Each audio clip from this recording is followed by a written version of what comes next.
Close your eyes, come to me, feel alright. Just dance with me all through the night. Turn it on, close to you. I feel good, 'cause I just know feeling of you. Give it to me, baby. Feel alright. I feel good. Just want you step with me, dance with me, here with me, feel alright. I feel good on you, alright. To make a groove all night.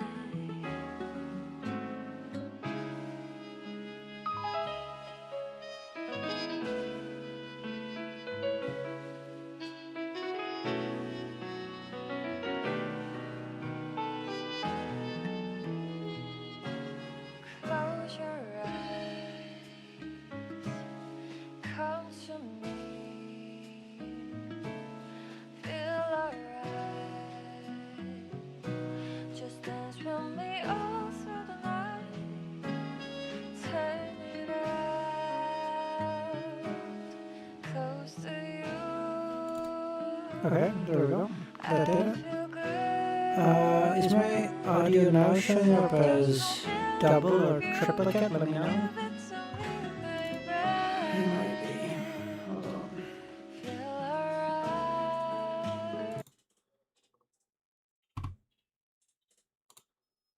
on. Okay, did that fix the did that fix the echo issue?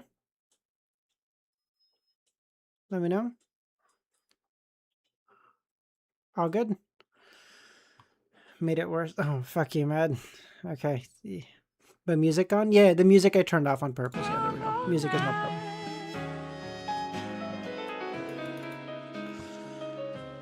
Okay, we got there. We got there. I don't know what the fuck is causing this issue. Genuinely, like my OBS is whack right now. I'll figure it out. I'll figure it out. How you guys doing? Sorry for the late stream. I know I said I would stream earlier. Just something came up. Resident crackhead in chat. Who's that? Oh man. You have quite the reputation in here, Matt. Good for you. Drill, baby, drill.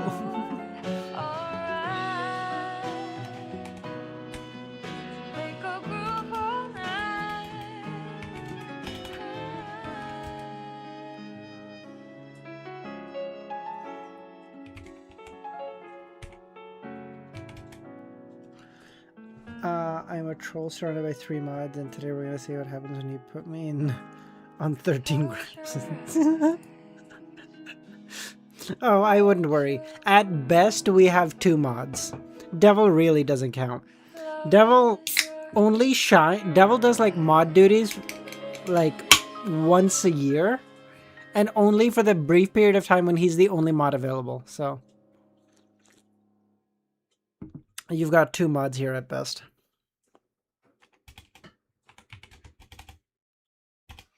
I realized in your last post that you're in day ruined.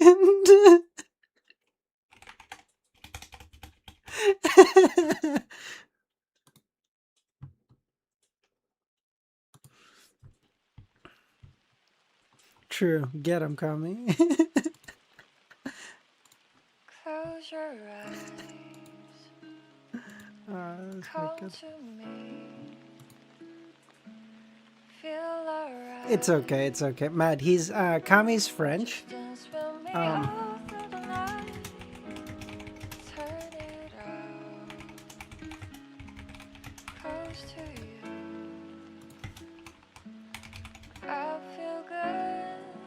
He's French, so he's grown up watching stuff like this. So just don't think too deeply about him. Okay, let me just pull it up. Hold on.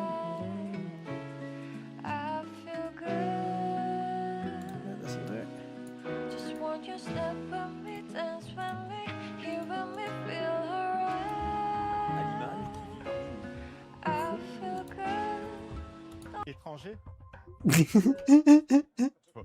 Non, non, This is what he's grown up with, so just ignore him. Okay, don't think too deeply.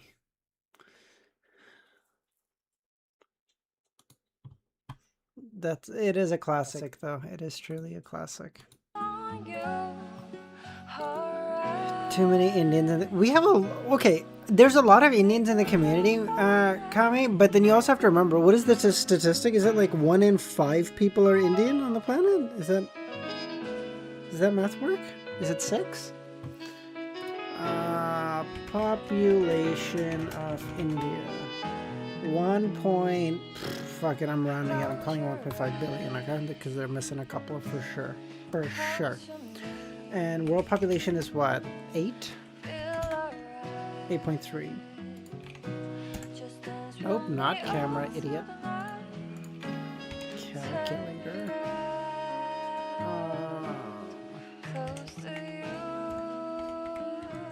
Yeah, nearly 1 in 5 people on the planet is Indian. The real hate in France is against Arabs and a bit against... Yeah, I think that is also the case in the UK, though. In the UK, they're very Islamophobic. They're like, ugh.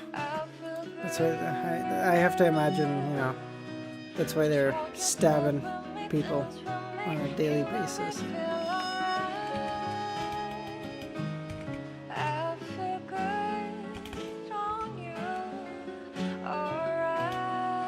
Don't get me started on the Islamophobia in India. Oh, is that it? I'm trying to think if I know about this. Is that a thing? I don't know. I don't know about UK, but Swedes here have every right to be Islamophobic with this shit. Okay, don't do that.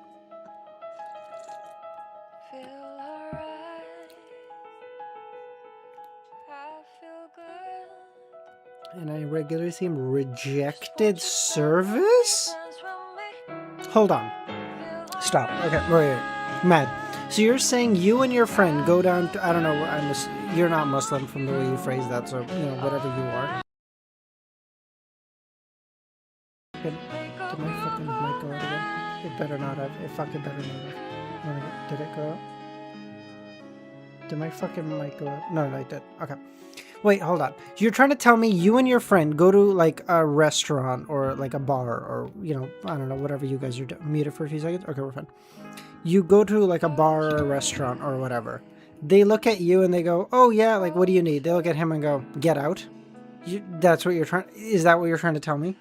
You're telling me this is, like, 1930s Southern America... well, I guess not even Southern, but it'd be like 1930s America where it's like, we have different restaurants for you. That's what you're trying to tell me? Ain't no fucking way. I guess it's not usually the case in big establishments, but in little ones.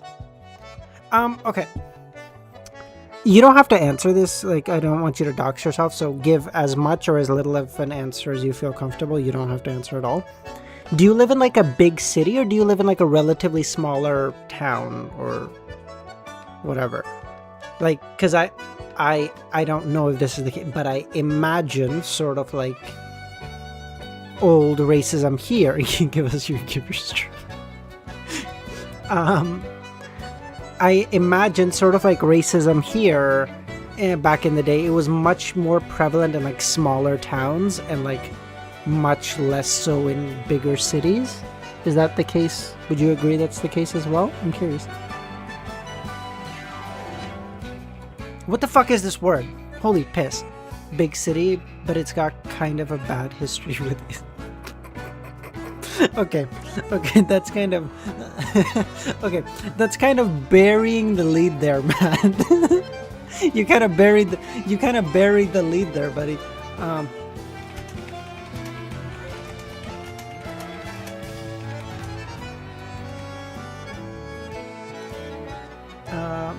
This is nearly the equivalent of what you did to us right here, okay? This is kind of what you did to us. How many people live here? Me and my mom. So 2. My dad 3. died. 2. Wasted my time with it. You kind of waste, like, bro. You gotta mention that.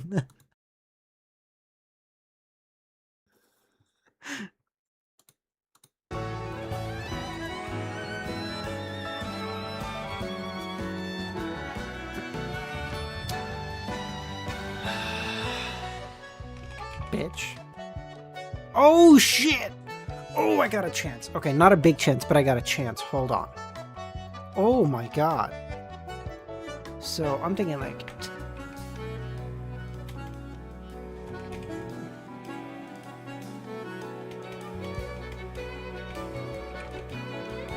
But then there's no B. No, like, I mean stuff happening during the division of India and Pakistan here. So you live close to the border? Boys, we're gonna... Oh, fuck reading. Okay, we're gonna triangulate where Mad lives today. Okay, hold on. We don't see the word? What do you mean? Yeah? Oh, I don't know. Okay. Oh, sorry. Okay. Like, my last word was a good one. Not... The word wasn't nice, but it's... The information it gave was useful. Okay?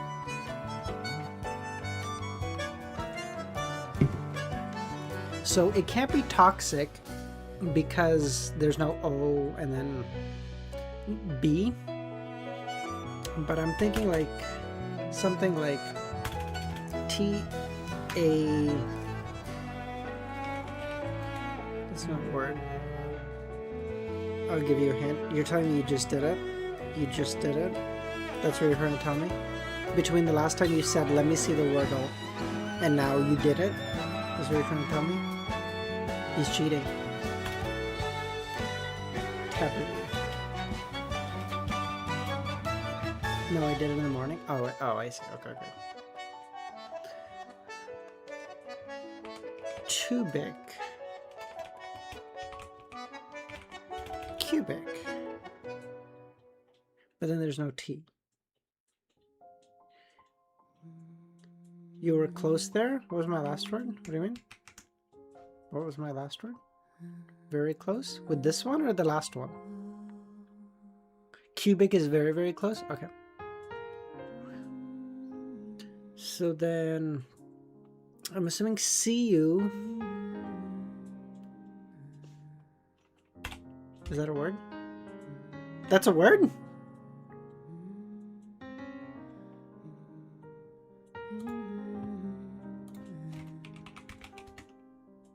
An ancient measure of length approximately equal to the length of a forearm? What the fuck is this?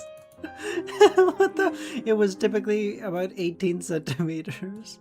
Though there was a long cubit of 21 inches. What the fuck is this?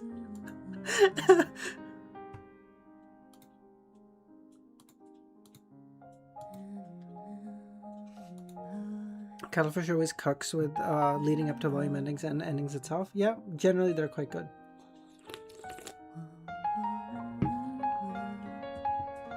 So I'm assuming the volume ending for this volume is going to be killing Loki. That's my bet.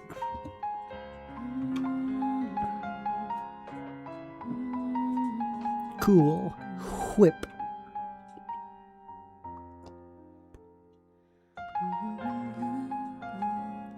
Whip, ride,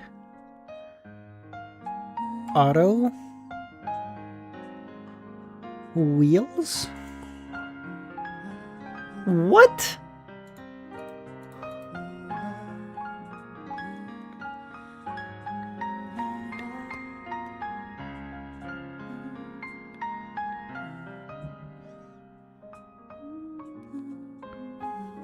Camp, roast,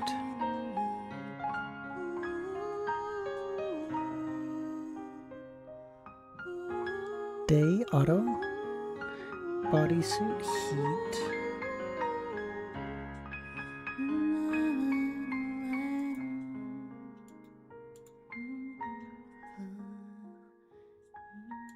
heat, heat, roast. Okay, things you do to food: heat, roast, cool. The Honor of Kings world dev changed the server location, deleted the English file so we can't play anymore. I deleted Honor of Kings, bro. You got one? Nice. I literally used it for what we needed to, Kami, and then I deleted it. It was a means to an end. I was never going to play that game. Claws? Whip. Since you will be reading large batches today, tomorrow, and Saturday, there's no need for me to dictate any recommendation unless you want me to. I'm gonna go to... so I'll tell you where I'm planning on ending off, and then if there's like 1 or 2 chapters up or down you think I should stop, you let me know, Chris, if that's okay. So I was thinking we try to get to like 355 today.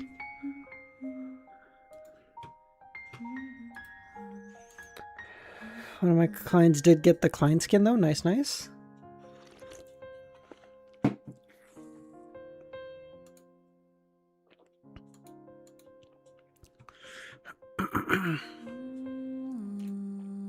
Auto bodysuit heat. Whip. Harsh, how's it going, man? I don't know. I don't care. Claws whip bodysuit mask.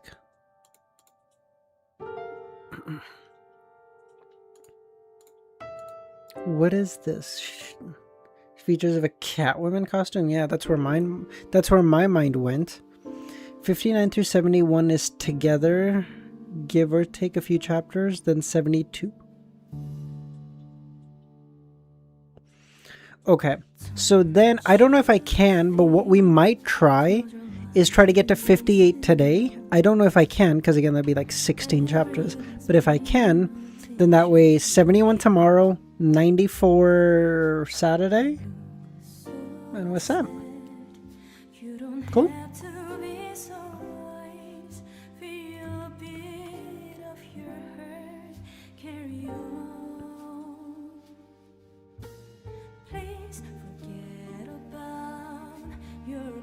There should be stopping points in the middle. Gotta check. That's just wiki recap. Okay, no worries. Day auto needle camp. Cool. Dude, I don't care. Just get me out of here. I'm not gonna lie to you. I didn't sleep super well last night either. Because I have this thing where if I'm super sleep deprived, my body's so on edge. I don't sleep well the next night either. The following night, I get like my beauty sleep and I feel okay. So I'm like way better than last night. But we're still not at 100%. So I'll try and go as long as I can. I do not care. No, it's fine.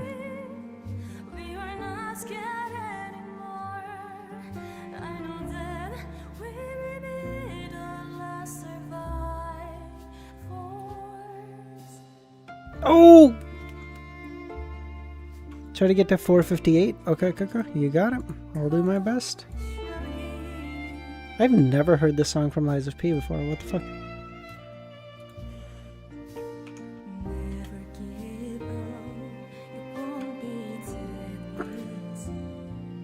ORV reference? Honestly, I don't get the reference, I'm not gonna lie to you. I watched ORV a long time ago, or I read it a long time ago, okay? Oh, idiot. Here?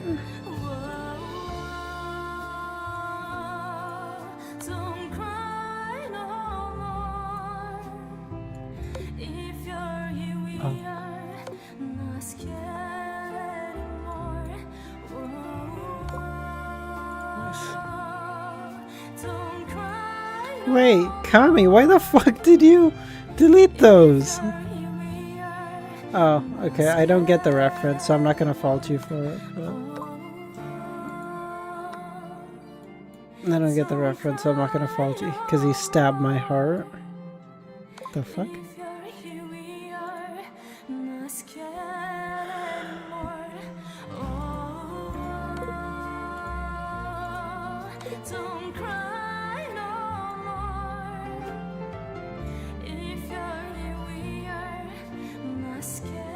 Dude, they genuinely don't miss. This is so good. What the fuck?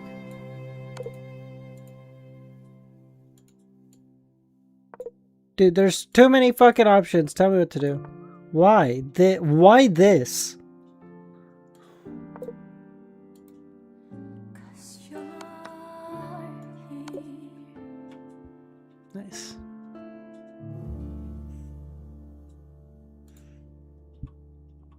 Like maybe washed. You're washed, bitch. Sick comeback, I know, thank you.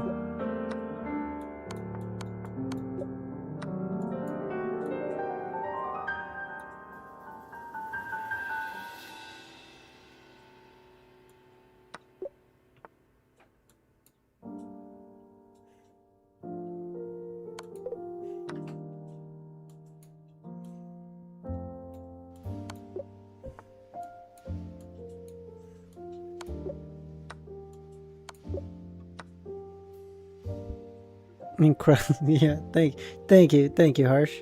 Today's lexicon is cancer. No, okay.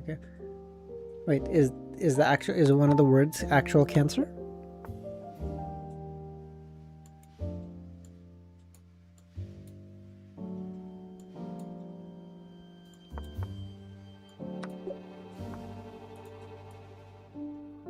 No, I just can't get it. Oh, that kind of cancer. I see what you mean.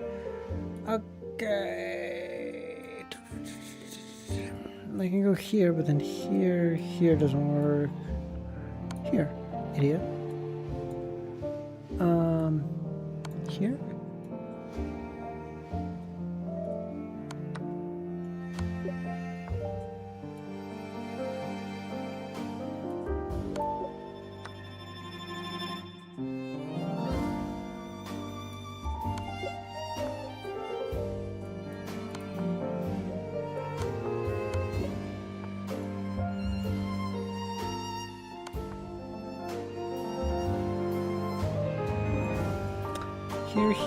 Here?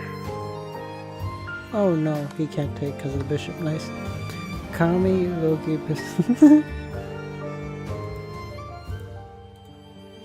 Wait, Kami, did you time him out? Kami, you didn't time him out, did you?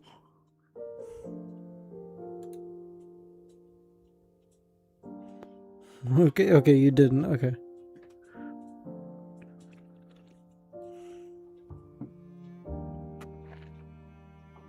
You did time him out?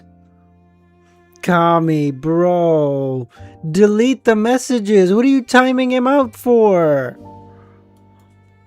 Kami, I taught you better than that. Come on. No, that's not good. That's not okay, dude. You are to be better than that. Come on.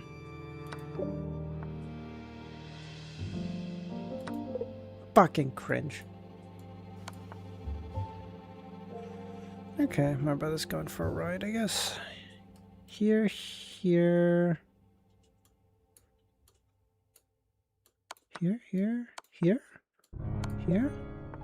You'll understand after reading Bro, I'm not reading ORV, okay? I'll just watch the Donghua when it comes out. I read enough of the Bro, my brother's out of his fucking mind. It was raining all fucking day. Why is he taking the bike out? The roads are wet as shit. What is he doing?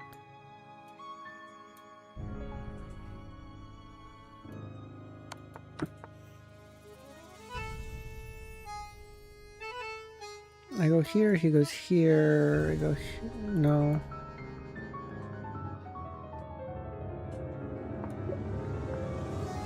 What elo is that? Oh, this is just these are just puzzles at Moon. Time to cash in your life insurance. Dude, genuinely, what the fuck is he thinking?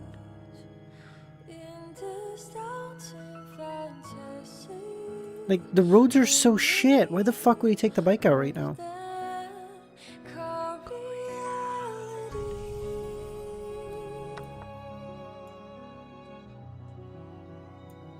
Can't go here because he takes.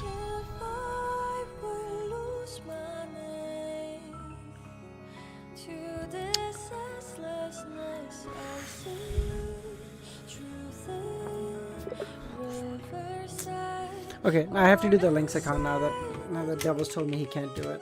He's always helping me with shit, so I gotta beat him. We gotta beat him together, guys. The power of friendship and all that. Oh god. Lemon, lime. I needed 10 words. Oh wow, watch this. Lime, citrus, Sit mode change. Change option. Citrus option. Mix. Mix change alter. T. T? Really? Why? Oh, you're thinking like... Oh, hell no. Hold on. Okay, hold on. I'm cooked. This is working, right? This is working. See? My brain works at a... It works sometimes. Dude, I genuinely feel myself getting so much dumber since I'm out of school because, like, I don't, like, you know, actually, like, study and, like, you know, put that much effort into things anymore. I'm like, this is not good. I start my CFA soon, so I'm glad I'll be able to, you know, put some focus into something and become a little sharper again because, like, I genuinely feel myself getting a little dumber. Like, duller, and it's not good. Against anyone? Aw, Matt, look at you. Look who's been reading Vinland Saga. This little guy. He's been reading Vinland Saga. Good for him. Change mix. Change mix. Drink? Concoction? How do you spell this fucking word? I LARPed it.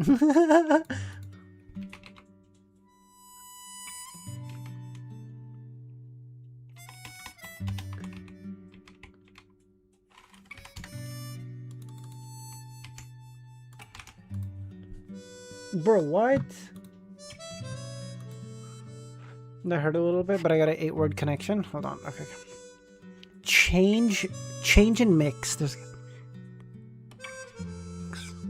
There's a word to connect change and mix. I know there, or alter and mix. I know there is.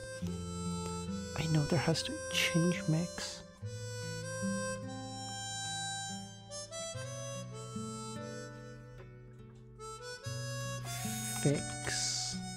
Fix lime. Plague, I am streaming. How's it going, man? Okay, fix lime. Fix lime compound? Oh, that's actually not a bad one. No. Sour. Sour tea change sweet. Sugar. Oh my god, this is genuinely fucked. Hold on. Fuck, Dude, I had him. I had Devil, and this is so... Oh my god, he's right. This is cancer. Option... Beverage?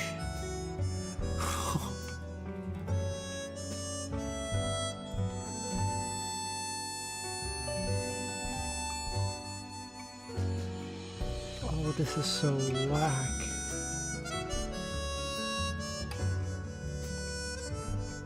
BA and Limbus stories? What the fuck is BA? Diabetes? No. Am I pronouncing it like diabetes on purpose? Yes, I am. Why, thank you. Why did I put it down when I knew it wasn't going to do anything? Blue Archive? Ah, okay. Oh, okay, no, okay. Mix and alter and change. Change, fix, add, subtract, create.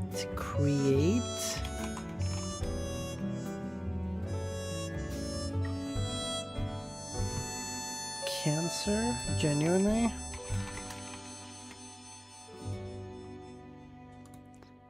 Amend?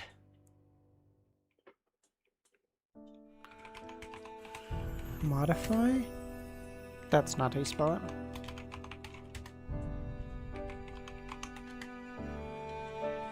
Dude, what the fuck is this?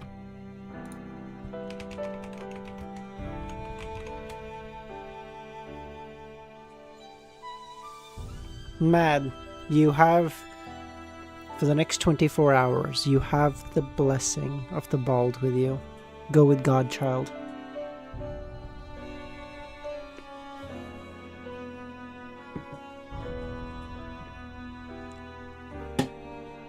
If you close your eyes and prayed very piously, you will feel what the members of the Tarot Club felt when Klein would send them the paper angel with the Sephira Castle's aura, you know? Just like embraced by a 12-winged Sephira. If you close your eyes and pray piously, you will feel it. Pushkar! Yo, how's it going? This Lexicon is genuinely cancer. You're right. This is whack. I'm not doing this anymore.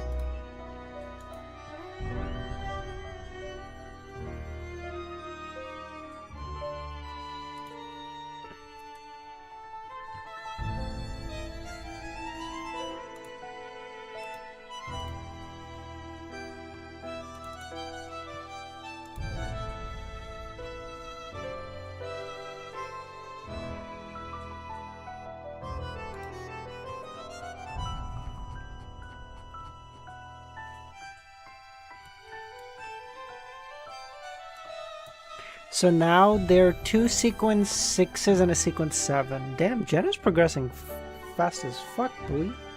It's about a month till, so I have to catch up on that.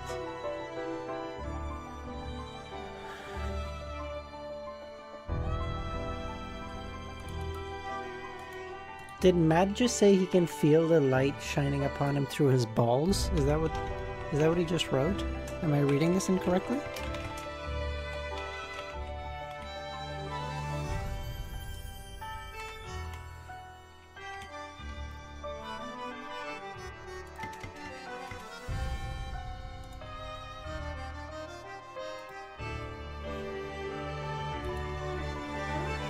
The man suspected to be the liaison took a step forward and regained some rationality.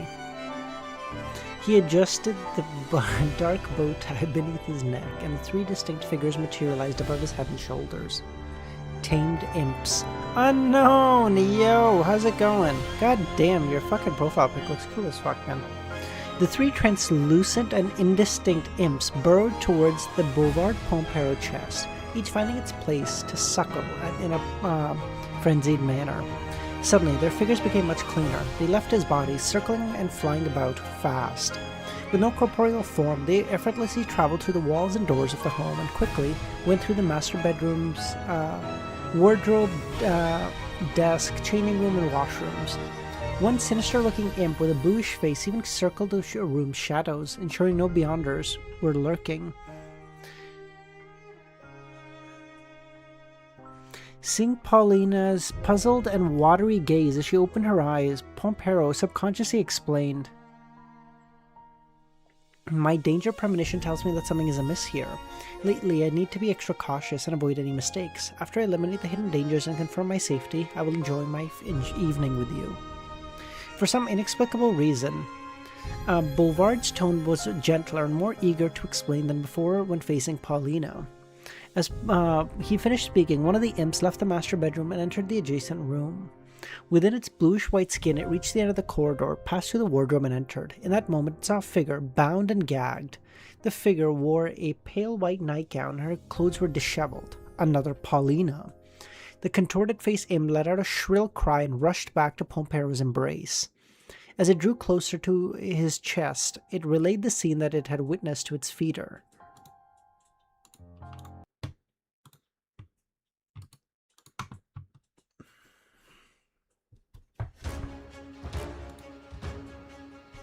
Luckily, he had been cautious enough to detect hidden dangers in advance. Pompero realized that he had fallen into a trap and been ambushed.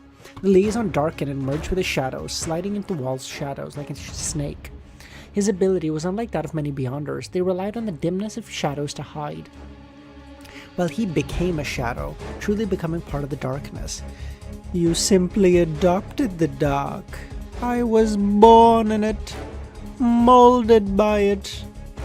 I did not see the light until I had already become a man.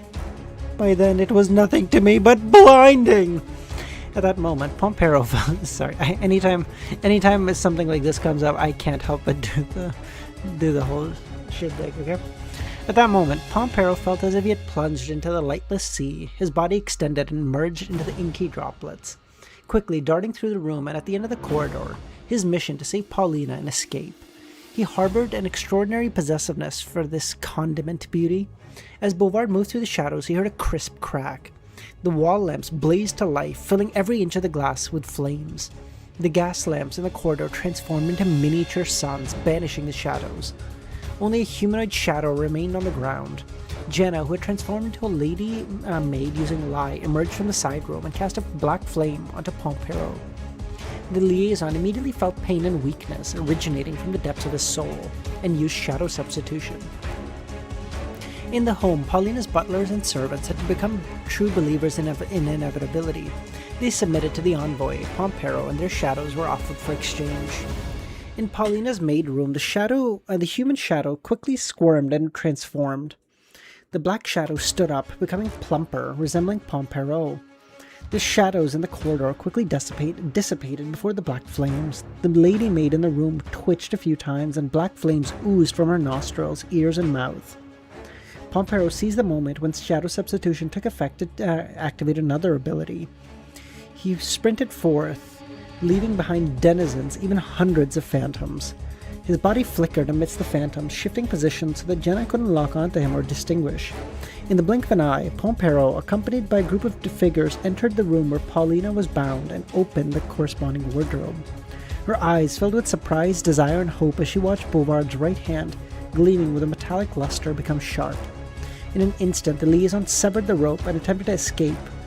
He had a total of 8 contracted abilities, one of which he had never used. At that moment, as the rope loosened, Paulina couldn't help but remember her experiences of abuse at the hands of Bouvard. The pain etched in her mind. An uncontrollable hatred surged in her heart. She longed for the one who had harmed her to face justice. She raised her right hand, and alarm bells rang in Bouvard's mind as he sensed a danger. Yet at this distance, no one could react faster than electric arc. Silver-white lightning shot out from Paulina's palm and struck Bouvard's body. His body went limp. Franca, disguised as Paulina, had already closed within 5 meters, aiming the ring of punishment she wore. Lightning flickering in her eyes, Bouvard's body shuddered as if his soul was being torn apart. Psychic piercing. Jenna, who had dashed to her target's side, clenched her fist and struck behind Bouvard's ear. The liaison slipped into unconsciousness. Before he lost consciousness, he glimpsed a pair of black leather shoes and heard a taunting voice. "I don't even need to lift a finger when dealing with the likes of you." Bouvard abruptly broke free from the darkness and regained consciousness. The first thing he saw was a right leg resting on his left knee and that pair of black leather boots, and a young man leaning back in an armchair, his hands pressed on the armrest. Bouvard wanted to use his abilities, but all his thoughts seemed to sink into a quagmire. In the next moment, he noticed that his feet had transformed into cow hooves. Animal creation spell, Bouvard realized. He watched as the young man leisurely flipped through the grayish-blue cloth bag he had hidden in his pockets. What? Bouvard held his breath, hoping the other party would take out the item. Soon, the man retrieved a gold coin with a 5 world door denomination with a sunbird relief from the bag. "That's it," Bouvard anticipated. Can you go back to regular now?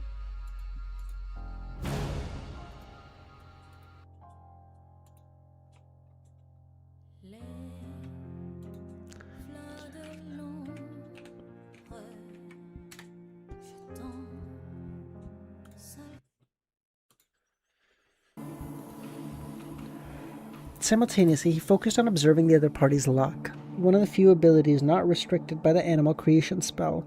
Need to check the Discord for a sec? What the fuck? Why? This fits the theme perfectly? What's up?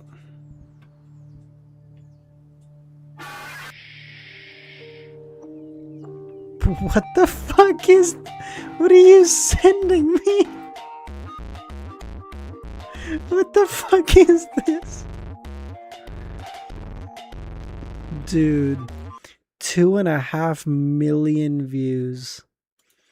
Genuinely, just the human race is so cooked. Fucking billions of years of evolution have got nothing on sleep funk. What the fuck is this? Bouvard's face suddenly froze. He saw his enemy's luck and layers of colors changing constantly. A sharp pain pierced his brain as he closed his eyes. As Bouvard's pain subsided, he heard the young man say, "Were you hoping that I'd take out this gold coin of misfortune and have my luck changed, allowing you to escape?" He knows the luck transference spell. Does he belong to another organization that believes in inevitability? Or is he Lumion Lee? Lumion seemed to sense Bouvard's thoughts and smiled. I thought you were always on guard against me. Bouvard's heart sank and he abandoned any hope of luck. He immediately used his spirituality to stir the air and the cowhide, and indistinctly recited the name of the honorific name of the individual. However, he quickly realized that his spirituality was on the verge of drying up, and his mind was extremely weak. If you understand your situation, then answer my questions, Lumion said. Bouvard opened his mouth and mooed. He had an urge to communicate with the other party, but he could only moo. Jenna brought over a brass mechanical typewriter and placed it in front of Bouvard. Franca's suggestion. No need to worry about Bouvard being unable to answer questions. As long as he wasn't illiterate and had a level of intelligence, he could compose answers by typing. Seeing the calf sit down on its hind legs and place its front hooves on the typewriter, Franca, who was invisible and could stop the other party from doing any irrational acts, muttered, "Now, no one can tell if it's the person writing or a bull." "Where are the Samsons?" Lumion asked.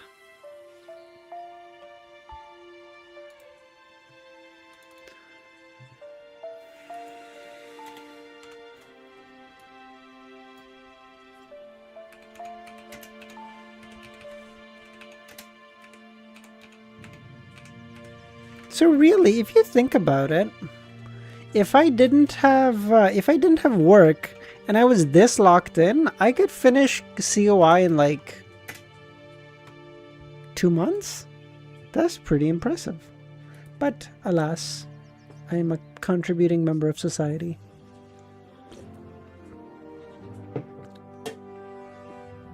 The hooves delicately tapped the mechanical typewriter. Lumion toyed with a gold coin, a coin of misfortune. As taking the time, he reviewed the operation in his mind. From the start, he had no intention of acting personally. He wanted to try playing the role of a conspirer. Second, he aimed to improve the performance and teamwork of his members.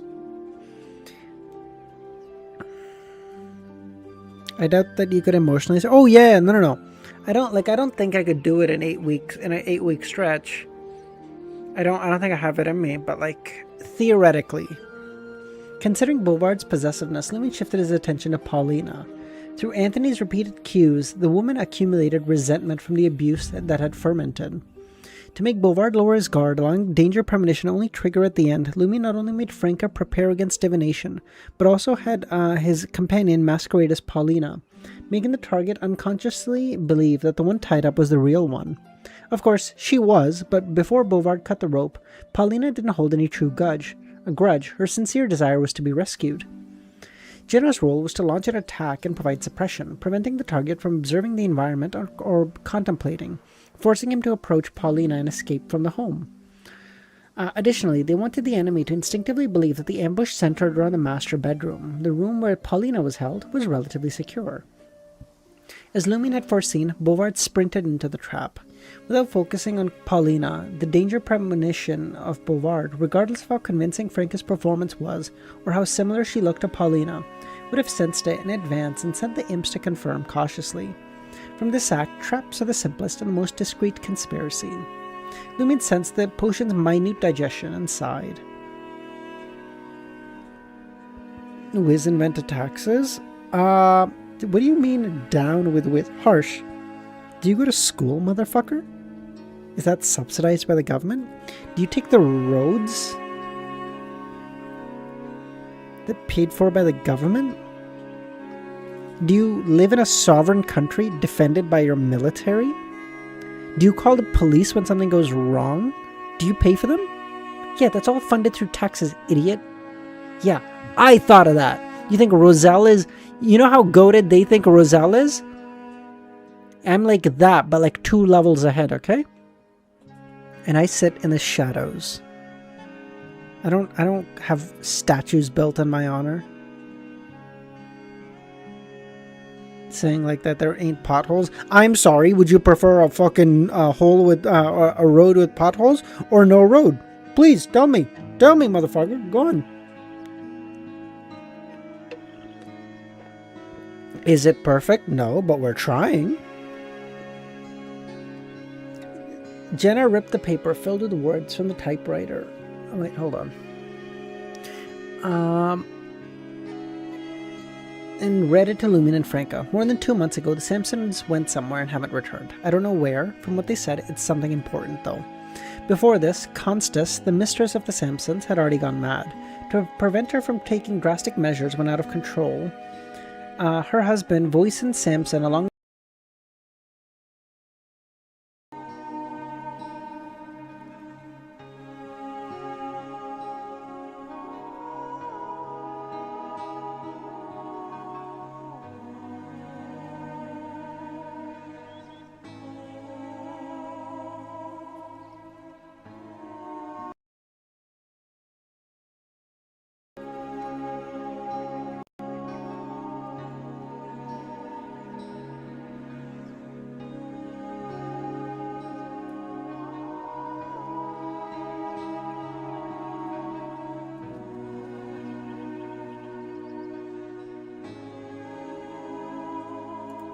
Okay, that's it. We're back.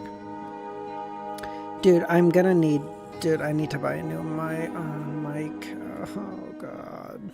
Please, I can't afford this right now. Cringe shit. Yeah, I know it's causing the issue. The problem is my mic will minutely for like a split second cut out. And when that happens, even though it re-registers and it's now picking up audio, OBS thinks, oh, that input device is disconnected, so it doesn't register. So like I have to delete it from my input list and then re-add it. Fuck's sakes. Her husband, Voisin Sampson, along with their child, killed her and allowed her to return to the Lord's kingdom. Purged due to madness. Where'd you get the impression that you aren't mad? From his perspective, ever since establishing a connection with the entity known as inevitability, those believers were no longer ordinary people. They had more or less been corrupted. If Lumion didn't possess Mr. Fool's seal and the characteristic balancing things out, he would have been crazier and more terrifying than Constance. Jenna, who stood between him and Bovard, couldn't help but hiss, feeling that it was a good thing to be ruthless to heretics. Those peoples had lost their emotions. They killed their wives or mothers without hesitation. Who are the ones who went to the unknown place you mentioned? Lumion asked. The calf began typing on the keyboard again. Voisin Sampson is the leader. He received a revelation and led a few fate appropriators in Trier to that place. Voice is the leader of the sinners? According to I Know Someone, didn't Voisin choose to join the organization because he was on the verge of bankruptcy? He was the first to spread the faith of inevitability in Trier. He gained godhood nearly 3 years ago and became a circle inhabitant. He likes to disguise himself. In front of his collaborators, he pretends to only be a key member and not the founder. That guy's a fucking demigod? Shit.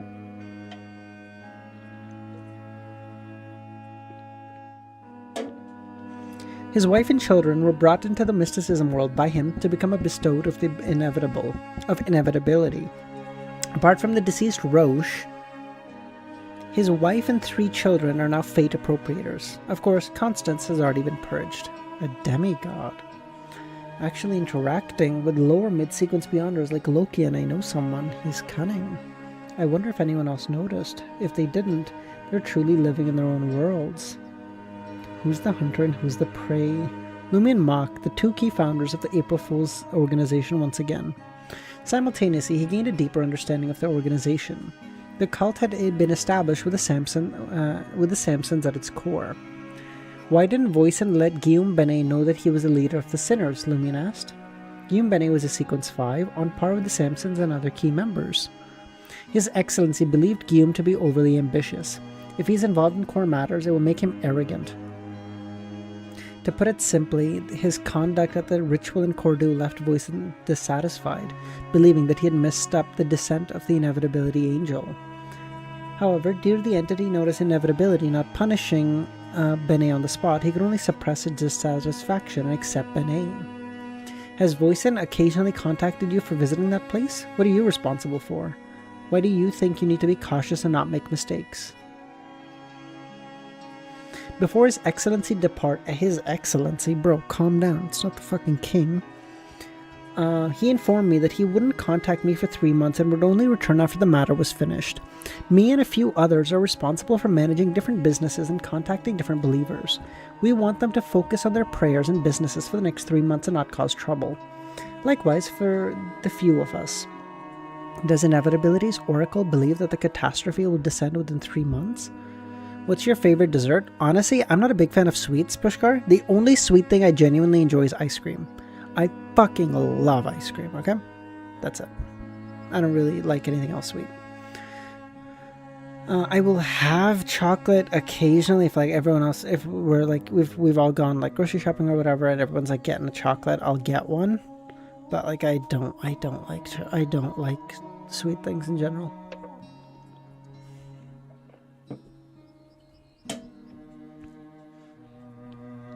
Does Inevitability's oracle believe that the catastrophe will descend? Within the next 3 months? It's already been more than 2 months since Voisin vanished. In less than 3 weeks, the problem will erupt? Time is of the essence, then. Finally, Lumin pointed at the items he had retrieved from the other party's pocket and asked, "What are these for? What are their purposes?" You hold a gold coin of misfortune made from the luck transference spell. And once encountered an extremely unlucky person and used the luck transference spell to give him a new life. He, as a result, became a believer of my lord. This gold coin of misfortune was the product of that help. How long does this spell of an ascetic last? At the alms monk stage, the effect would only last 3 days. After becoming a contractee, Lumin hadn't used the spell again. I could only anticipate it lasting between 5 and 7 days. 13 days is the limit. If I wish to raise it further, I can only rely on the abilities of a Fate Appropriator. If in 13 days I don't have my enemy, I'll randomly choose a target and subject him to the misfortune. Then when it starts, I'll promote the power of inevitability and help change his luck, gain another coin of misfortune, and a new believer. You can do that? Lumin thought. Voisin means neighbor in French. Nice, nice.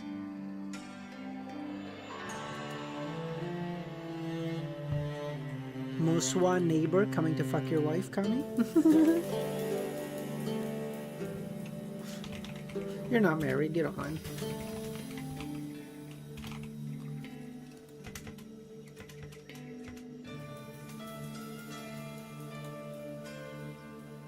What, you're not married? You don't mind? Come on.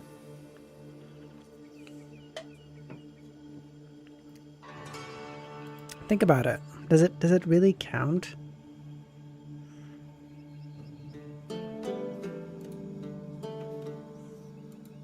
Don't talk to me about romance. I got sent in the psych ward for it. The fuck did you say to me? Bro, what did your ex do to you? What do you mean? Or did you... All you need to know? Alright, we can keep it on a need to know. Alright, that's fine. All good. I know when to stop. After careful consideration, Lumin realized it was indeed possible. The mysticism knowledge that came with the boon only stated that if bad luck hadn't been transferred and returned to the original, it couldn't be affected by the luck transference spell. It didn't mention anything about whether people who's... Mad, you've already been timed out today. You really want that to happen again? Watch yourself. Dude, I can't control him, okay? Kami is too valuable to place 2 steadfast rules on. I just have to rely on him to self-regulate to an extent. Sorry, I need you to calm down, okay?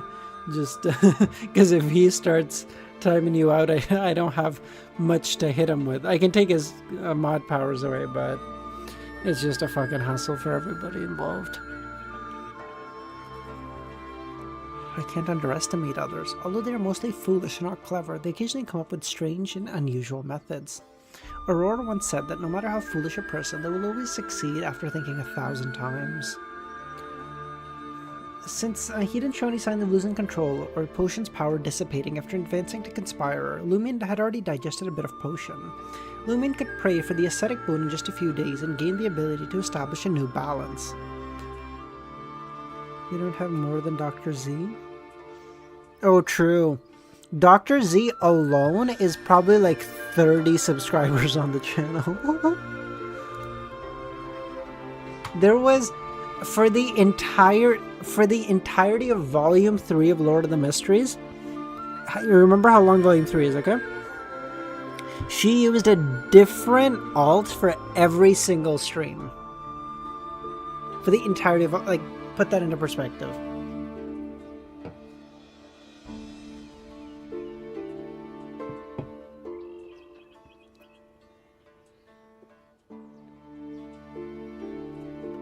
Man, what are you doing to yourself?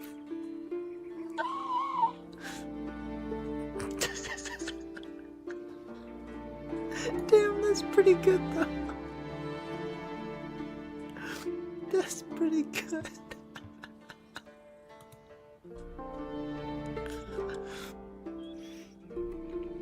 Lumion gazed at the calf sitting there with difficulty. Can one keep repeating this process?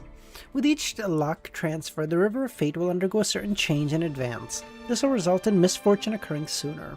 The difficulty of stirring it will also keep increasing. 2 or 3 more people's fate on the gold coin of misfortune aren't something aesthetics can stir. The same goes for an unlucky banknote. An alms monk can only maintain 1 item of fate at a time, while an ascetic can manage 2.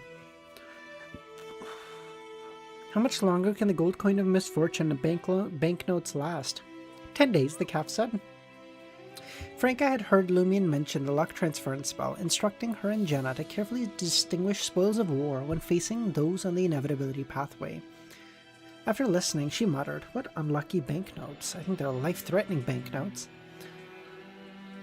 Lumion pointed at the 2 metal canisters beside the gold coins and inquired, "What are they?" "Prophetic concoctions," Jenna recited. "Prophetic concoctions? I've always found them troublesome, so I didn't make them. Besides, if I were to find a corpse and administer the concoction, I may be secretly influenced by Termi Boris, resulting in inaccuracies or misleading outcomes." He shifted his attention and found an item, a monocle, with a peculiar design. Its main body was thick, circular, covered with pale white flesh and dark blood vessels. One on the end of the circle extended, connecting to a lens intertwined with a transparent purple tube flowing with blood. "What is this?" Lumion asked. "A dangerous mystical item. I call it the Eye of Truth. It appears to have been corrupted. All that's left is the ability to see through illusions and perceive the truth. The light of spirituality. If you wear it, you can hear the voices of some hidden entities at any moment and experience an irresistible negative influence. If you only carry it and don't touch it with your body, you'll only experience faint tinnitus and auditory hallucinations. An incomplete Eye of Mystery Prime? Don't you have any rituals, sheepskin or dogskin? There are 3 ritualistic dogskins at home. The incantation for usage is circle, and the dispelling one is arrangement of fate. Quite devout. What other items do you have at home? Banknotes worth 13,000, gold notes, gold coins, gold bars, and accessories worth 30,000, 20,000 worth of stocks and bonds, and real estate deeds for 3 homes.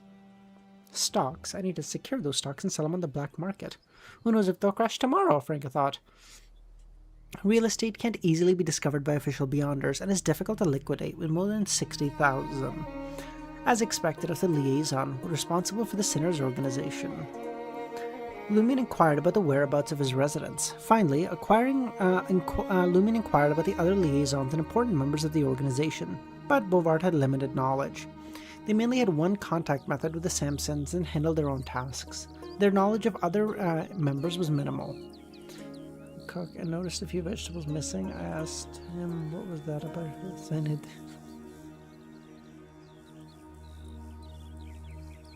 Man, stop! What are you doing?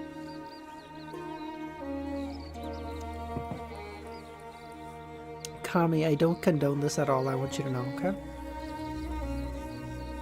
Lumion listened, but didn't immediately decide Bovard's fate, and turned to his colleagues. With Paulina's assets, we'll gain 75,000 world ore, the Eye of Truth, 3 ritual dog skins, 2 bottles of prophetic concoctions, a gold coin of misfortune, and an unlucky banknote. None of you can take the last 2. Only I can carry them. In addition, I want the Eye of Truth and a ritualistic dog skin. You can decide what you want.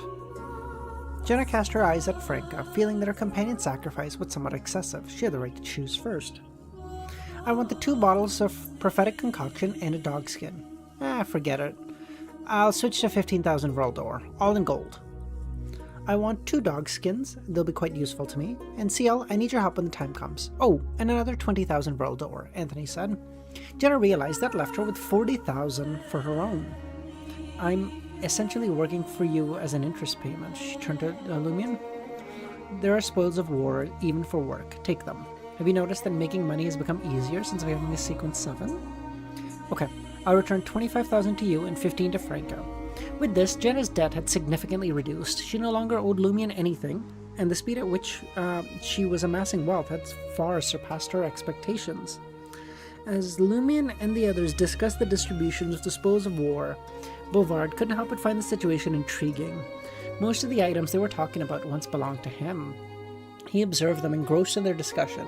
Even the demoness who had been invisibly monitoring him seemed to relax her vigilance. His heart stirred, realizing that Lumion was an ascetic, and he had questioned about those abilities, indicating that the ritualistic cowhide covering him was from Benet. The fact that he hadn't been awakened by the power of inevitability while unconscious suggested it wasn't a ritual. Bouvard was aware of Benet's animal creation spell and its dispelling incantation. He began to focus to recite the incantation of His Grace. However, just as the first words echoed, his eyes narrowed and he realized Lumion was looking at him. Humph! 2 beams of white light shot out and rendered Bouvard unconscious again. Lumion just chuckled. The test is complete. There are no more secrets. He only possesses the Padre's dispelling incantation. Rather than dealing with Bouvard first, Lumion had discussed the distribution, hoping to uncover any additional secrets. Should we take him away? Franca asked, her suggestion implying that taking Bouvard to the pillared square in the catacombs for sacrificial purposes, preventing some of the boon powers from returning and forming items. We may be discovered. Let's just deal with him here, Lumion said.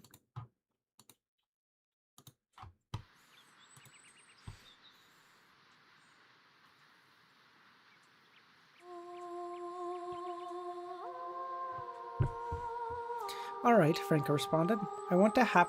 I happen to want to try the prophetic concoction, Franca said. This experiment required a recently deceased corpse, one that had not yet been purified or cremated. Call me when he's dead. Lumion stood up and gestured for the door. He carried the boxing gloves with him as he left. Staying in the vicinity may disrupt the return of the boon's power. Franca acknowledged his instructions and turned to Jenna. Take care of this. This is your chance to act as a witch. Can this be used to act as a witch? Jenna thought. In mysticism, witches are often associated with negative forces that bring about catastrophe, seen as possessing mystical, evil, and powerful traits. Imagine a black woman using flames to kill and then pumping their corpses with a strange concoction to make prophecies of the future. Sinister and mysterious, like a witch.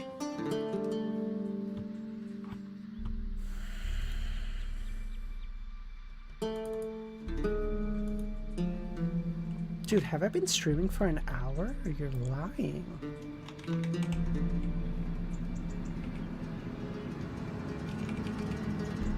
Dude, how did I do 10? How did I average 10 minutes a chapter? What?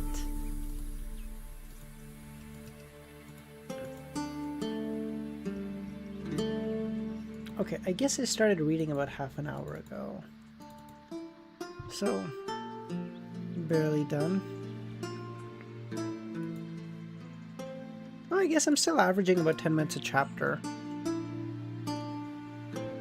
Dude, listen, I promised you guys that you would get to see a glimpse of my prime self again, okay?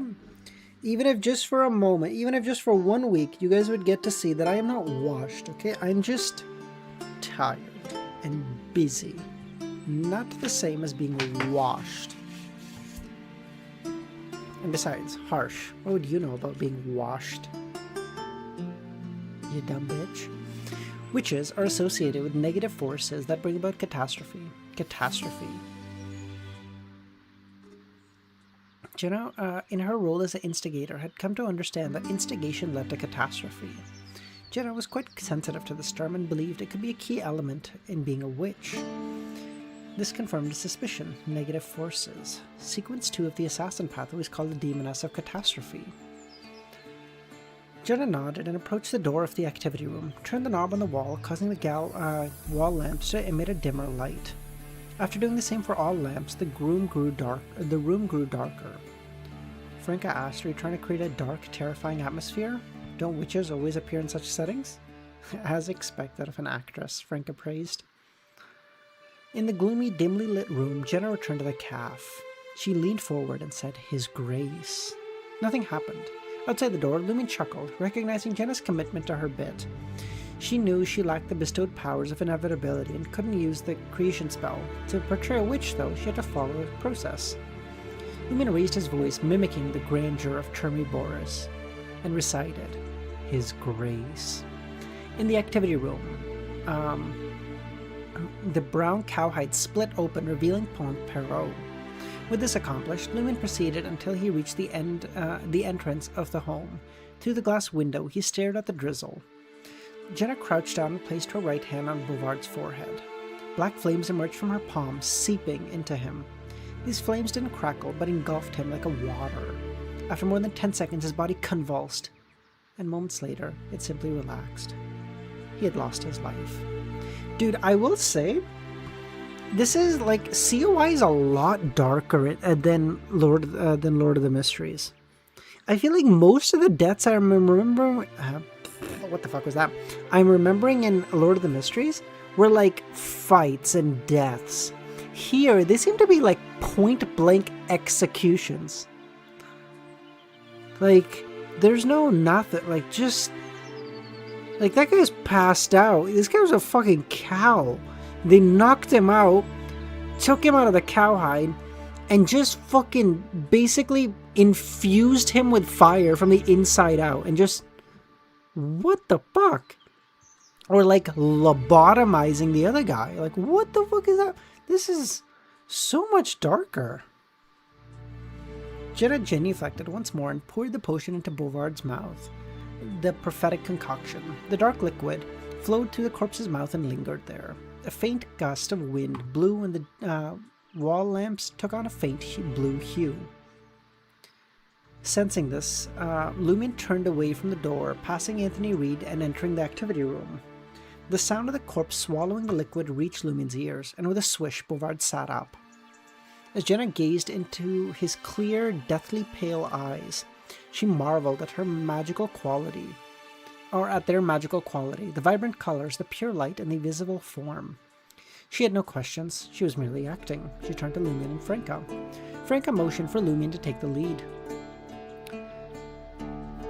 Ask where is Voisin Samson, the former owner of the Voisin Cafe in the Trier region of the Intus Republic this time next week. Thank you, Kami.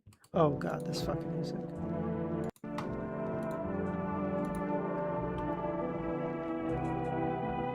This question carried not only its apparent meaning, but also a hidden meaning. If Bouvard's corpse couldn't provide an answer, or it seemed abnormal, it would indicate that Voisin had left the place where the bestowed resided, possibly signaling the catastrophe. Jenna nodded and posed the question. Room 7, the corpse's pale face said. Room 7? Why so specific? To Lumion, this answer wasn't as useful as Courtier de la Princesse Rouge. There were countless Room 7s. Furthermore, what if the Room 7 isn't even in Trier? Bouvard is a bestowed of inevitability, possessing the power of fate and corruption. Ask him where Polly de Roquefort from the Darriette region of the Riston province is this time next week. Room 12, Bouvard said. The same place. And powerful bestowed of these cults are gathered together. They definitely aren't here for food and drink, Lumion nodded. He could only ask the question in a slightly different manner. It seemed like the prophecy spell interfered and was unable to provide precise information. When will Voisin leave his current building? Rain. Water. Suddenly, his eyes burst open and blood sprayed from them, leaving behind 2 contaminated black and red cavities. His body started to swell, becoming pale, dim, and moist.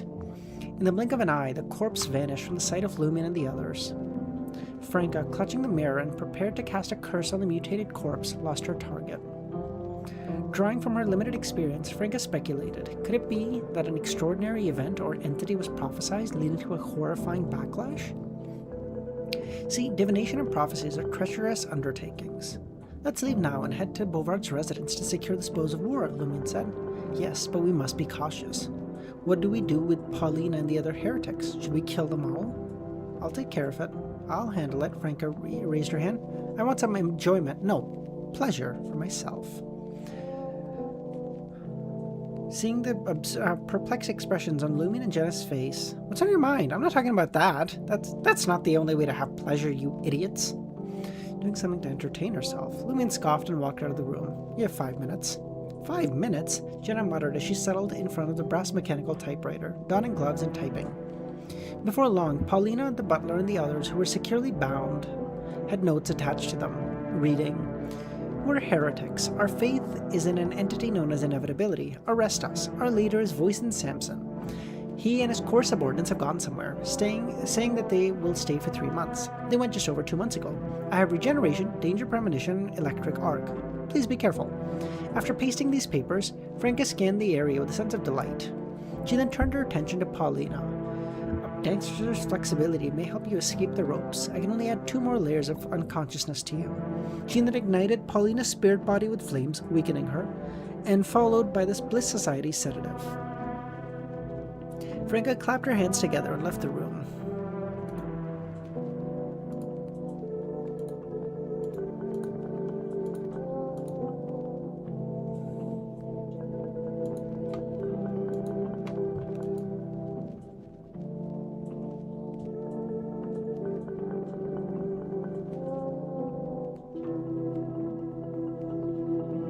Mad.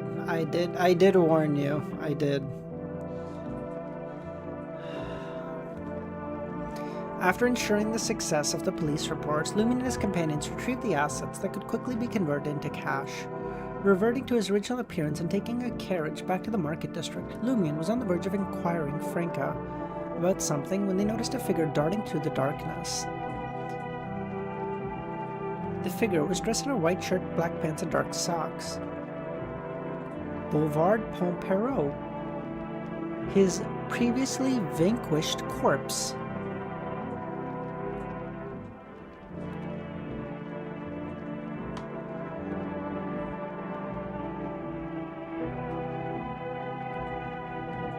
What? The fuck? Huh?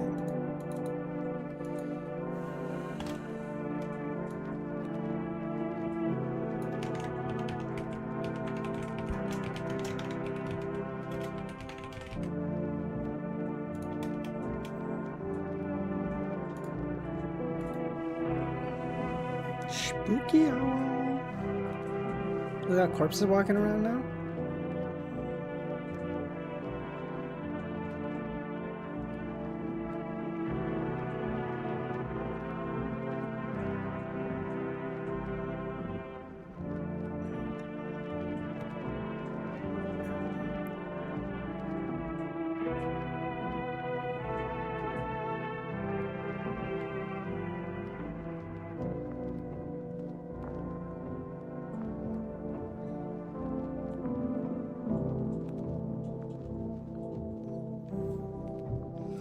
Lumin's body tensed as he relaxed. "What's the matter?" Anthony asked. "No, nothing," Lumin chuckled.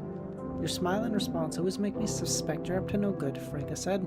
"When you assume I'm up to no good, only to discover I haven't done anything, could it be a conspiracy?" Lumin smiled. "Why does your sister always teach you such things?" Jenna glanced at Lumin but didn't press. The 4-wheeled rental carriage returned to Rue de Blue Blanche in the market district. The team didn't immediately go their separate ways.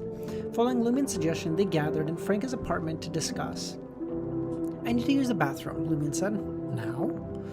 Franca asked. "Yes," Lumin replied, heading towards Franca's bedroom and closing the door behind. Jenna, Franca, and Anthony all exchanged glances but remained standing. In just 3 or 4 minutes, Lumion re-emerged. Lumion surveyed the area and smiled. Let me introduce you to a friend, but I need you all to turn off the lamps first. What friend? Why are you being so fucking weird? You can't even speak properly after becoming a conspirer, Franca muttered. Oh, fuck. Sorry guys, I'm just getting a call. Give me 2 seconds.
Sorry, I'm back. My cousin was just calling.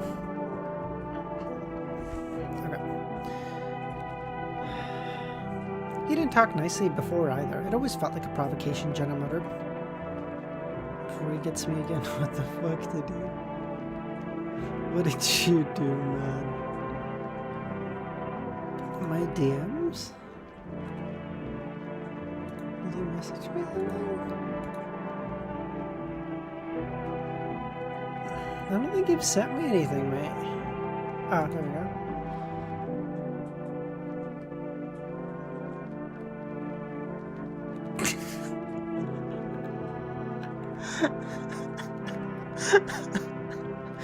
Oh, God.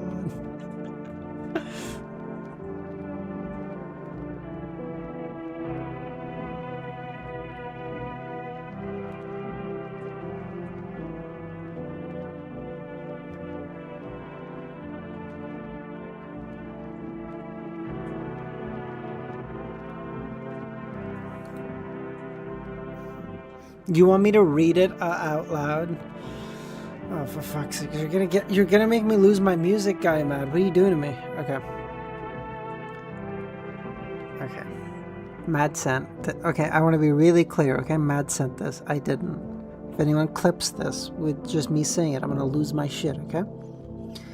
I was talking to Kami's ex the other day and got curious about the relationship. He told me that she recently dumped him. I was surprised and asked why. Instead of saying anything, she slowly pointed her finger towards her backside, and I started laughing. I knew it was because he was a bum.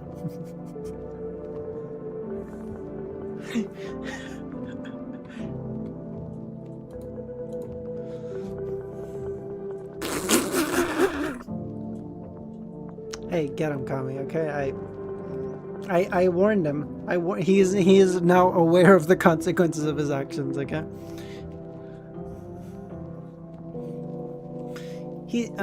Soon the wall lamps were all extinguished, plunging the room into darkness. Do we need to activate spirit vision, Brinkgeist? I don't think so.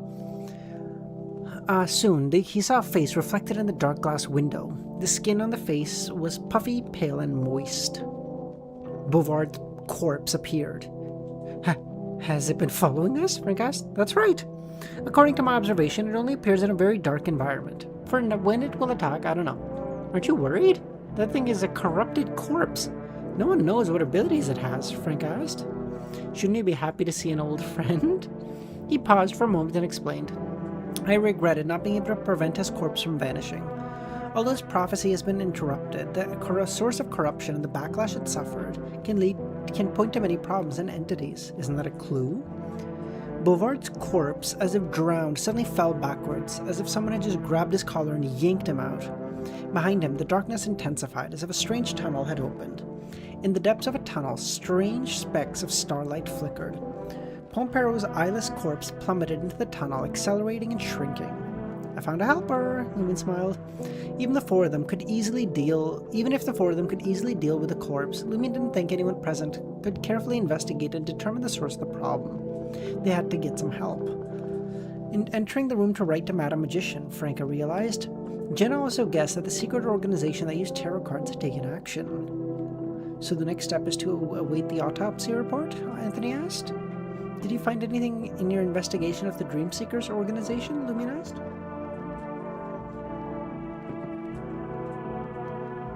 No. In the past, they've been operating pretty regularly with no abnormalities. Perhaps, as you said, the key members of the heretics have gone somewhere. Do you know what happened to the Bliss Society? Lumen turned to Franca. Similar to the Sinners, they eliminated several key members, but the two most important ones seem to have vanished. They must have gone to that place too, Franca recounted, referring to the Demoness sect. Ultimately, Lumen's mind came back to the prophecy made by Pompero, Room 7, Room 12. If it weren't a private house, there wouldn't be such a numbering scheme, Anthony said. It sounds like an apartment, or a hotel.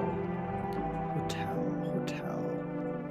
After Lumen and Franca killed Beatrice, a key member, they found a note on the body saying, "Go to the hostel and retrieve the painting within 3 days." A hostel? Isn't that like a lower class hotel?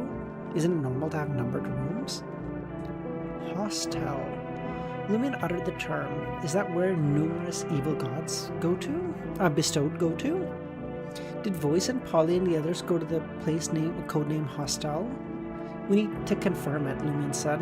Has Teresa the art dealer returned? She should be back. It's been some time, Franca responded. What's this about a hostel and an art dealer? Jenna asked. Franca briefly explained, omitting Brown Sauron's involvement. The problem now is that even if the hostel is indeed where the heretics gather, we still don't know what it refers to or where it is. Better than having no direction, Lumen sighed. Ask about the real art dealer, Teresa's residence tomorrow. I want to confirm and visit the note and whether it belonged to her or Beatrice. Understood, Franca said. Back in her gaming days, she often chose storylines that involved saving humanity. Only when she grew tired of that did she want to experiment. The phrase demoness doesn't quite align preventing catastrophe, Franca sighed. Since they've all been behaving themselves, it's our turn to misbehave, Lumen said. What do you mean? Anthony asked. We'll abduct General Phillips' widow and the true controller of the Dreamseekers organization and interrogate them.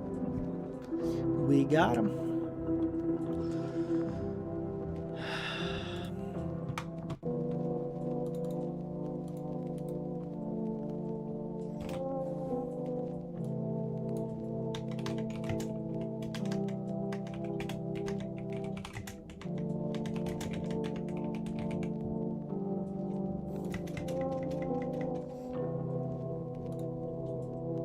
Dude, Kami is like picking Matt, don't send me whatever you're about to send me in DMs. Do not. I won't read it.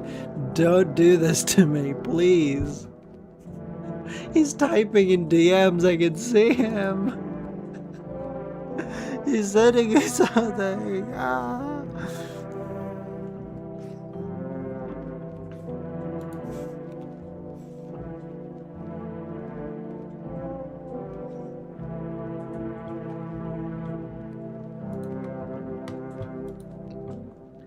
The next morning, Madame Magician had unearthed the clues from the tainted remains. Lumen's spirit soared with anticipation as he expressed his gratitude to the messenger that arrived.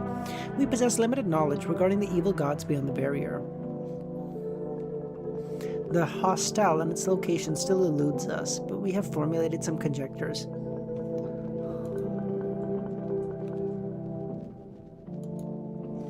In examining Bouvard Pompero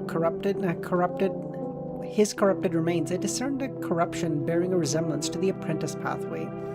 A contamination from Okay, after this chapter, do you guys mind if we just do like a quick chess game? I just want to take a break from talking so constantly. I had a lot of talking this week, so I just want to calm down a little bit, okay?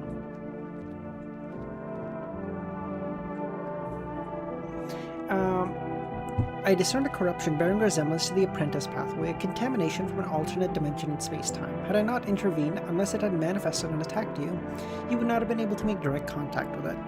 In the past, we've encountered similar things, primarily involving artists, writers, and readers. We've observed that painters often descend into madness, but due to their disposition, their ramblings and abstract fantasies go unnoticed. Some of these musings unveil profound truths of our world, while others extract an uncanny influence of their surroundings. An example involved an artist who, under the influence of a psychotropic substance, painted an indescribable creature. An entity materialized from a canvas, murdering its creator and any living beings in the apartment. I once encountered a perilous artwork, an artifact that resembled a painting. The deity portrayed within it came to life and vanished, thankfully without triggering a catastrophe. Similarly, when confronting a deranged heretic, we encountered Gehrman's Sparrow, the queen of ailments, and various characters and scenes that were originally confined to novels. Fortunately, these manifestations lack the prophecy of their original counterparts, possessing only rudimentary semblances of appearance, personalities, and abilities. It was confirmed that these creations were the handiwork of a deranged bestowed of an evil god. He had been a fervent reader of novels, and upon losing his sanity, instinctively recreated a fantastical realm within his abode, mirroring the contents of the novels. I love how she has to say, like, the novels when she's writing it. She's like, my fucking novels, bitch. You fucking, if I could, you're taking my own shit and using it against me. If I could, I'd fucking copyright you, dumb bitch.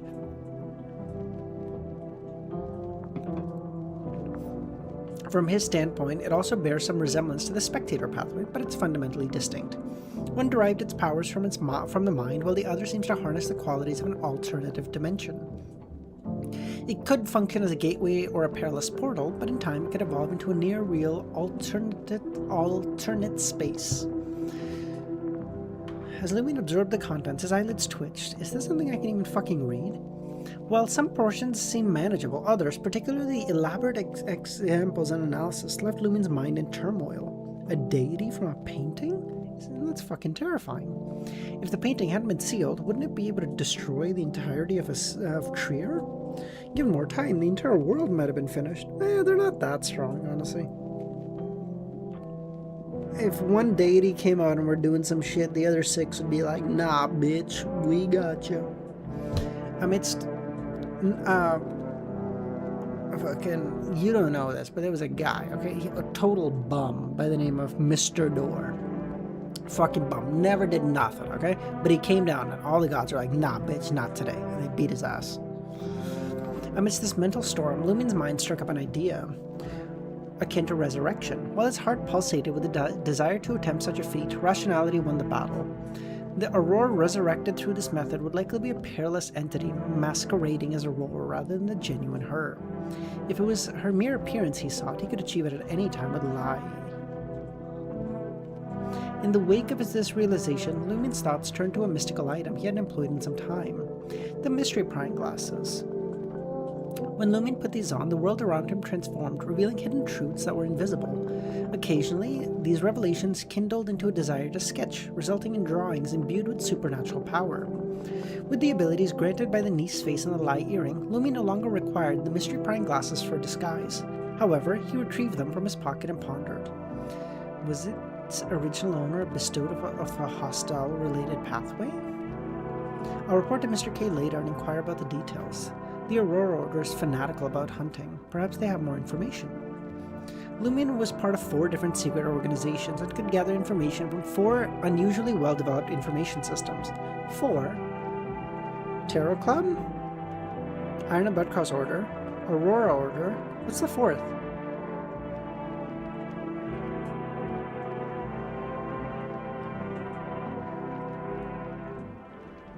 After storing the mystery prying glasses, Lumion continued to read. Until now, the evil gods bestowed following this pathway have been passive, avoiding bloodshed and not engaging in rituals. Even if they did, it was usually confined to themselves and their immediate vicinity. However, their nature may not be as harmless as originally believed. They could pose a significant threat. Demoness sect? Really? I was thinking the 4th might be the Aurora's, the Transmigration Club, the Research Society, no? However, their nature may not be as harmless as previously believed. They could be a significant threat. You may want to consult Termiboros about the hostel. He possesses the extensive knowledge of these evil gods and their bestowed, although he may not share. Termiboros, do you know the meaning of the hostel and its association with which evil god? Not an evil god, but a great existence. I am aware.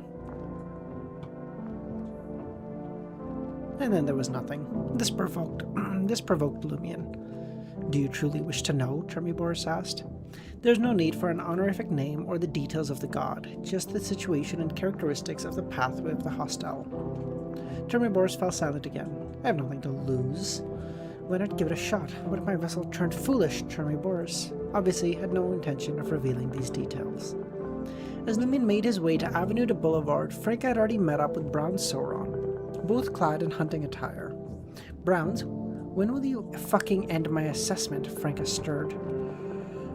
Browns said, soon. Does the high-ranking demoness in charge of Trier want to keep testing me indefinitely? Browns, her finger poised, stopped abruptly, a subtle change in her expression. Could it be you? I'm merely suggesting it. The higher-ups agreed. Why on earth would they agree to this? Is she your mother? Frank cursed. Bang! Browns pulled the trigger and the bullet pierced through the forest, missing the wild deer. Watching this, Frank amused. Could they really be related? Or perhaps they're lovers? The demoness sect is basically a family, and it's common for members to have familial connections. Observing Franka's silence, Browns cleared her throat. If you promise not to partake in the Red House orgies, your assessment will end this week. I'd call you pure, but you're an expert in the orgies. As for promiscuous, you're selective. I can promise that. Besides, I can organize some myself, Franka said. Her true intentions were rooted in the impending catastrophe that engulfed Trier. She needed to infiltrate the demoness sect and get some information.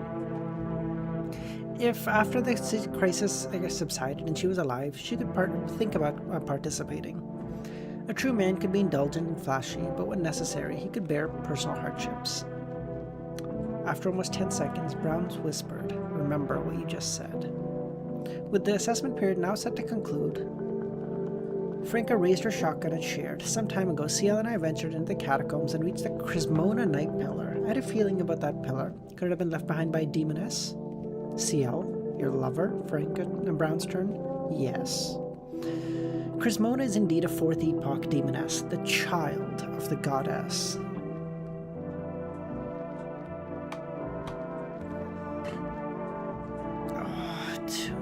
Okay, a couple more chapters.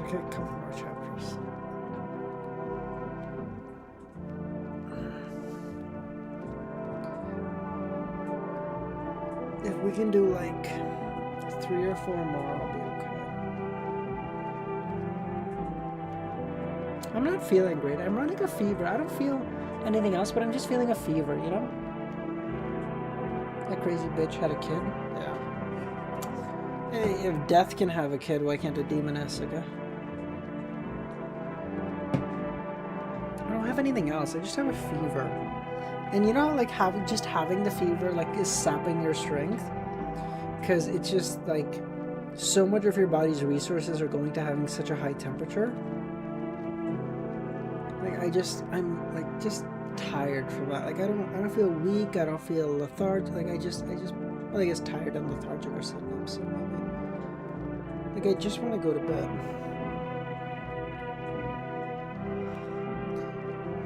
You know, I was gonna do a chess game, but I know if I do, I'm just not gonna want to read. So let's keep going for as long as I can, and I'll just call it, okay? A child of the god. I'm not changing chapter titles anymore, okay? We're conserving strength for reading at this point. But we're on 449 now. A child of the goddess. Franka jumped in fright. A child of the primordial one, she asked. Although her assessment period wasn't over, she had already passed the audit and was considered an associate. She knew this organization worshipped a deity known as the Primordial Demoness, often referring to as the Primordial One. As far as I know, Browns nodded. Who is her father? I don't know. That is not something we are privy to. Has Beatrice Incourt returned from the Faceac Empire? Do you know where she is residing? Why do you ask? Browns inquired. Yesterday, I helped CL exact revenge and apprehended a heretic who believes in inevitability. From him, I learned that many of Trier's bestowed individuals have disappeared to some mysterious and strange place. Based on the information he gave, we suspect that a hostel mentioned in a note about Beatrice is the destination for these bestowed. We wish to confirm with Teresa whether the note is intended for her or Beatrice. Browns felt uncomfortable hearing Franca mention heretics and the bestowed of evil gods. The primordial demoness was also considered one. There's no need for you to seek out the art dealer. When we discovered that the Bliss Society's high priest and another key member vanished, we waited for Teresa's return. She told us she doesn't know what the hostel is, and she hasn't purchased any artwork from a painter staying in a motel. We confirmed. It's a message for Beatrice. Judging from the note, Beatrice knows the location, or she wouldn't have been able to retrieve the painting.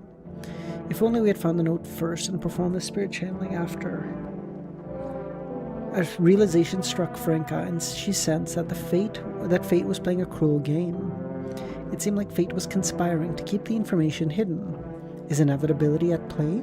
Or is the evil god pathway that CL spoke of using death to escape its original fate? Aren't you guys quite experienced? Browns asked. You conducted spirit channeling without thoroughly examining the corpse. The hour after death is prime time. There's no need to rush. Franca turned to Browns and said, You're quite the talker. I don't mind skipping your orgies, but I'd like to undergo your assessment. Are you up for it? If you acted like a woman, I might consider assessing you, but right now... Her implication was that Franca's demeanor resembled a libertine. You're a tough one. Shadow! How's it going, man? Oh, Franca scoffed. Really? We're gonna start off with the bald? Really? Wow. No respect around here, man. Sag. On Avenue de Boulevard, at the base of a luxurious home, in the basement, Lumion once again met with Mr. K. He had reported the unusual silence of the cults to his superior, and Mr. K verified this information.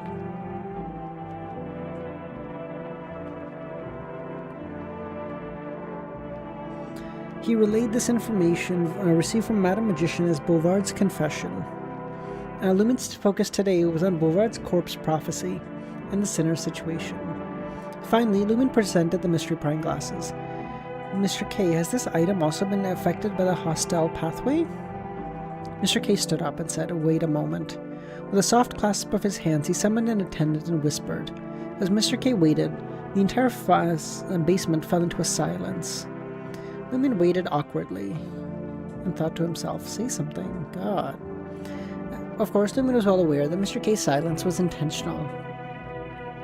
Before long, the attendant returned, holding an oil painting about half a meter in height and 70 meters in width.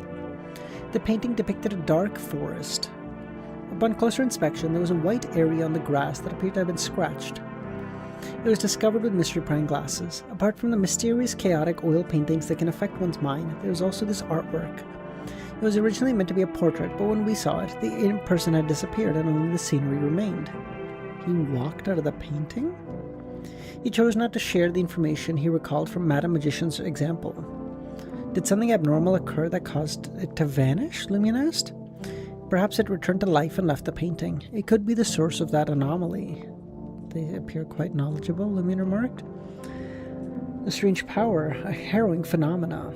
We investigated fairly famous painters in Trier and found that aside from a few who had completely lost their minds, most seemed pretty normal, but there were a few instances of abusing psychotropic substances and drugs. Based on other information we got, we can confirm that it's not that painters easily become swayed. Instead, the bestowed of that pathway gained the ability to create war, art, and naturally become painters. Is the sequence named Painter? God says yes, Mr. K said. What else does the Lord say?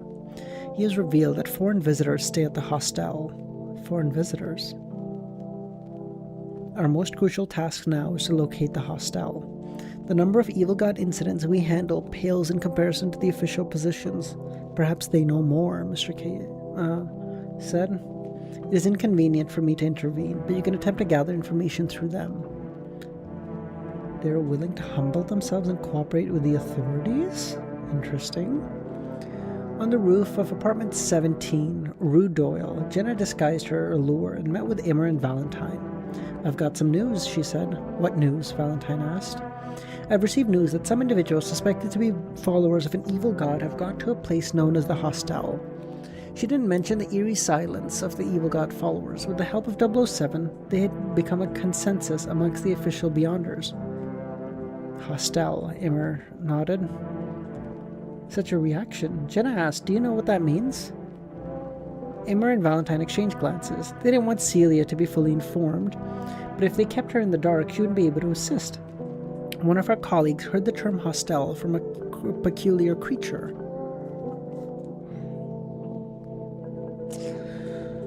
Okay.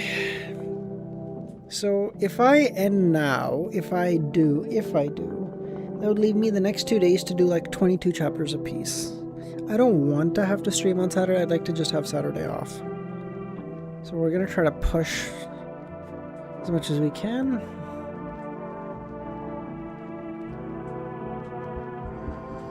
Alright, give me 2 seconds, okay?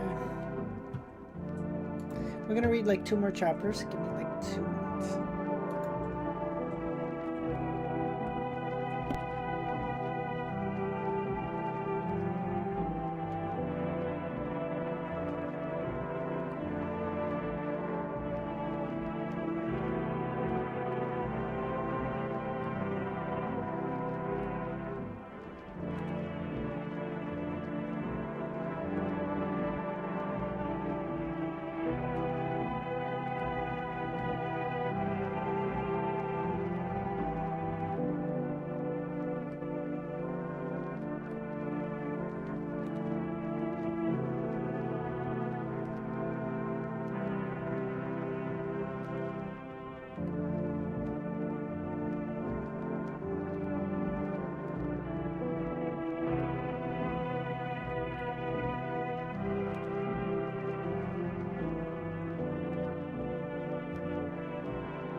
Alright, let's keep going.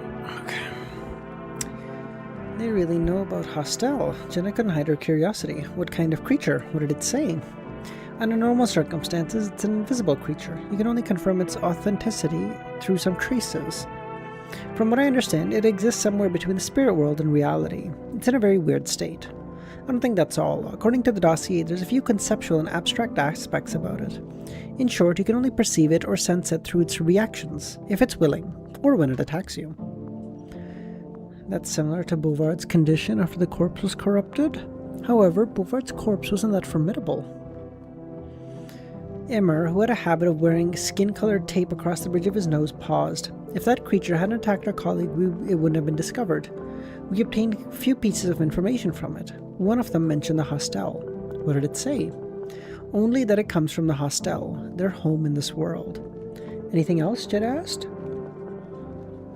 The rest of what it said isn't suitable for you to know. Yes, it calls itself a pixie. Pixie? An untouchable pixie? After a brief silence, Valentine added, "Our colleague encountered this creature in an artist's studio.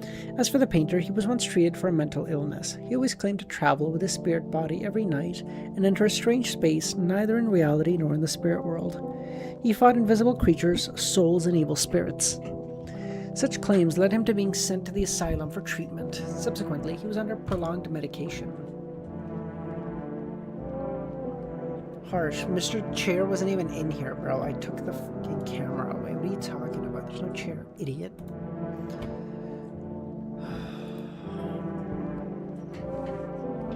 Okay. It sounds like he's corrupted by an evil god.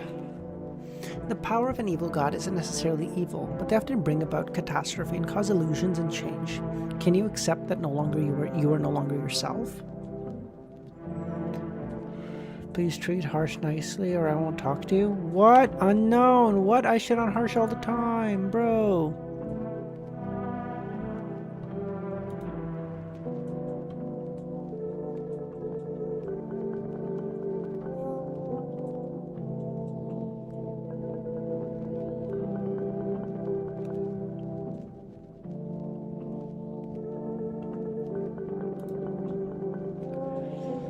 We're telling you this because we want you to pay more attention to painters, novelists, or those who have private hobbies or paintings or readings and telling stories. If you discover any abnormal behavior, report it to us immediately. By the way, some painters' works also possess a certain amount of supernatural powers. That's also a clue. No problem, Jenna nodded. Lumion, who had gathered a wealth of information from various sources, realized that although he and the others had a basic understanding of the pathway, they lacked substantial progress in their investigation. They still didn't know the location of the hostel. They had no choice but to turn his attention to General Philip's widow and the Dream Seekers. Late at night, Rue Lviv. It's time-sensitive, mad set in DMs. Unknown. Do you really want me to read it? Kami's gonna get so mad. Why are you doing this to me?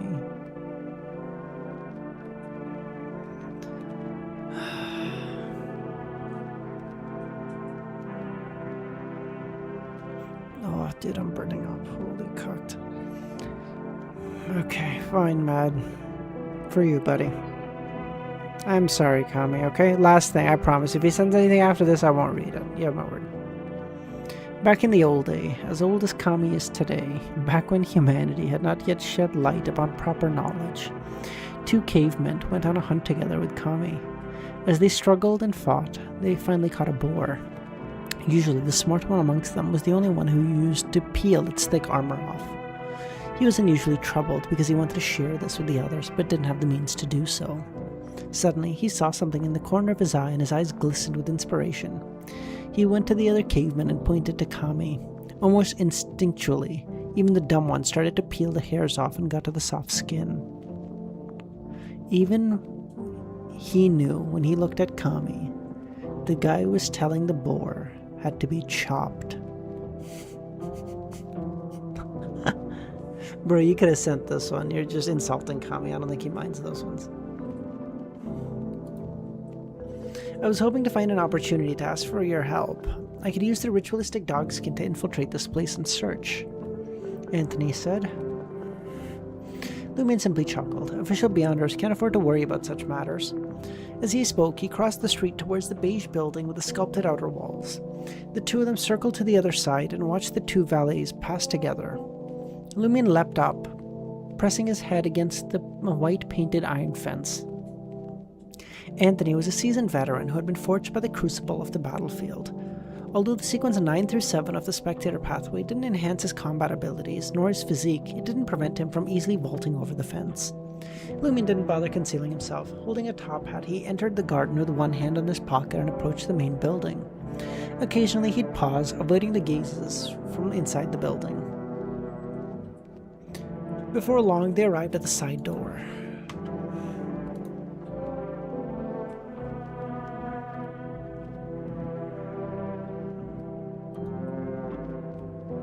Anthony Reed guessed that it was the the wolf-shaped dog had already fallen asleep. Anthony guessed it was the work of the two demonesses who had long concealed themselves. But why are they infiltrating? But if that was the case, why are they acting as if they're infiltrating? The sedative we obtained from the Bliss Society is effective. We should use it sparingly, Lumion said. Furthermore, the Demoness sect had already purged the Bliss Society once, leaving only two key members, Maipu Mayor, who was hiding in the market district, and Maipu Mayor. For the time being, no one was available to provide others with supplies. Of course, the Demoness sect had gained a lot. Lumion walked past the dog, retrieved a wire, and opened the door. At that moment, almost all the lights in the house had been extinguished. One hand in his pocket and the other clutching his top hat, Lumion made his way up to the master bedroom. Don't hold your hat like you're Gehrman Sparrow, bro. You're not that guy. Wasn't Gehrman... Gehrman was sequence 6? Or was he 5? Yeah, no, Gehrman was 6, right? Yeah. Right at the start. Last time, he hid behind the scenes and instructed his partners to set traps. This time, he's using himself as bait to lure out potential problems. Dude, imagine the fucking aura of Gehrman Sparrow. a sequence 6 who everyone believed that motherfucker is just an angel. That motherfucker is stronger than anyone else can imagine. Here's a sequence 6. Not bad, but like, it would be, imagine if someone tried to explain to like the average person that like Lumion right now is stronger than Gearman Sparrow at his start. Be like, the fuck? Do you know who you're talking about, bro? Gearman? The GOAT? Lumion reached the 3rd floor master bedroom. Along the way, he took a detour and climbed up from the 2nd floor balcony. Gazing at the vermilion door, he chuckled and said, after General Philip passed away, didn't his widow receive the protection of other Beyonders? The bodyguards they hire with their own money and only to scare off the ordinary thieves and bandits. There are Beyonders, but Beyonders working as bodyguards not only charge a high price, but they also have an attitude. They don't really do night duty, Anthony said. What the fuck? At a time like this, the benefit of being a sleepless will be revealed, Lumion responded in a deep voice as they entered the master bedroom. Anthony followed Lumion into the room and closed the door behind. Lumion donned a black top hat and lit the wall lamps. In the yellowish light, they saw a woman lying on the bed. The woman stirred slowly, her wavy black hair framing her face. Her amber eyes gradually blinking, revealing a yellowish glow fixed on Lumion's transformed face. Just as she prepared to speak, a cold muzzle pressed against her lips. Relax.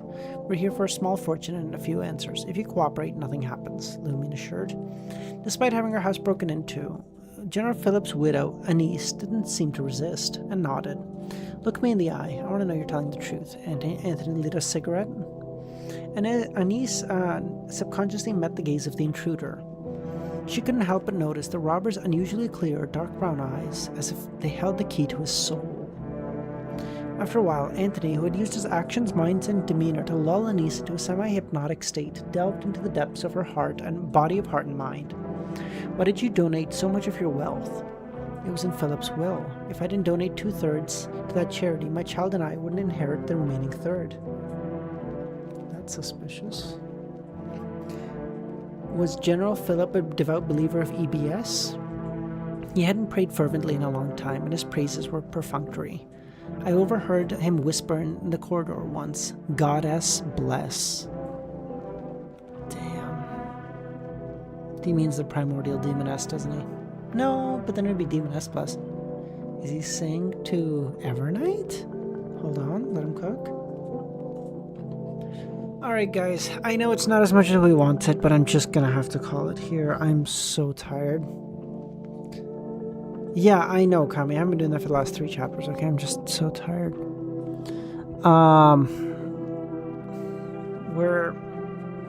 That leaves us with 24 chapters for the next 2 days. Or no, 44 chapters for the next 2 days. So 22 we need to do each day, okay? Can I do that? Fucking doubt it. I don't know. We're on 451, Chris.